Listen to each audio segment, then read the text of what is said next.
వర్ధిల్లాలి పవన్ కళ్యాణ్ గారి నాయకత్వం, వర్ధిల్లాలి పవన్ కళ్యాణ్ గారి నాయకత్వం. నమస్తే అండి, నా పేరు హసీనా, భగత్ సింగ్ కాలనీ 4వ జీవిని నుంచి నేను 150 మందితోటి జాయిన్ అయ్యాను. జానీ గారు వస్తున్నారని చెప్పి చేయాలనేసి కోరిక పట్టుదలతోటి మేము చేస్తున్నాం సార్. అందరికీ నమస్కారం. సంఘటితం అవుతుంది జనసేన.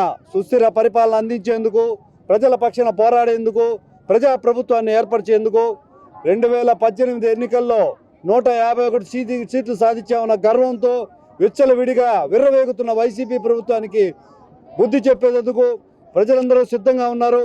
అలాగే జనసేన పార్టీ నెల్లూరు జిల్లాలో ఉన్న నాయకులకు మరింత బలోపేతం చేస్తూ సామాజిక అవగాహన ఉన్న సేవా కార్యక్రమాల ముందుండే జానీ గారు ఈరోజు రేపు కార్యక్రమం చేయబోతున్నారు.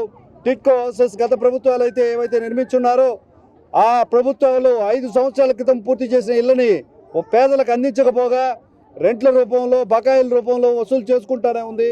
ప్రజల పక్షాన నిలబడిని ఈ ప్రభుత్వాన్ని నిలదీస్తూ రేపటి రోజున భగత్ సింగ్ కాలనీలో జరగనున్న న్యాయ పోరాటానికి ప్రజలందరూ కూడా మద్దతు తెలపాలని నిన్నటి రోజున జానీ గారు పిలుపునివ్వడం జరిగింది. ఈ రోజున ఆ పిలుపుని ఆదర్శంగా చేసుకొని స్థానికంగా ఉన్న 150 కుటుంబాలు ఏవైతే ఉన్నాయో అవి జనసేన పార్టీలో చేరడం జరిగింది. వారిని సాదరంగా ఆహ్వానిస్తూ రానున్న ప్రజాప్రభుత్వంలో ప్రజలందరికీ అండగా ఉంటామని చెప్పి మరొకసారి తెలియజేస్తున్నాను. జై జనసేన, జై హింద్. జనసేనలో జాయిన్ అయిన ప్రతి ఒక్కరికి పేరు పేరున నా ధన్యవాదాలు తెలుపుకుంటున్నాను. జనసేన పార్టీ వాళ్ళ జనసేన సిద్ధాంతాలు, కళ్యాణ్ గారి సిద్ధాంతాలు నచ్చి మేము ఉంటాం, సామాజిక న్యాయం జరుగుతుంది అని చెప్పి వాళ్ళందరూ నమ్మి కళ్యాణ్ మీద ప్రేమతో అండ్ జనసేన మీద ఉన్న నమ్మకంతో సో వాళ్ళు ముందుకు రావడం జరిగింది.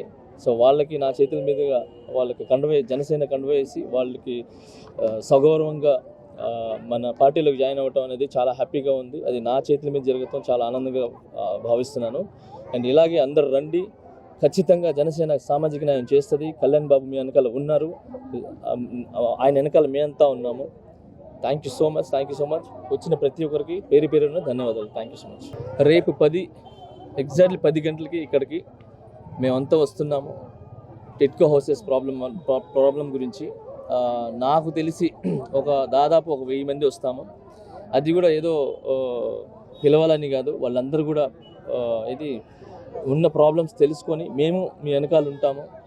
మేము ఈ పేదల గురించి మేము వస్తున్నాము, వాళ్ళ వెనకాల మేము ఉంటాం సార్ అని చెప్పి రావడం జరుగుతుంది. దాంట్లో చాలామంది బాధితులు ఉన్నారు.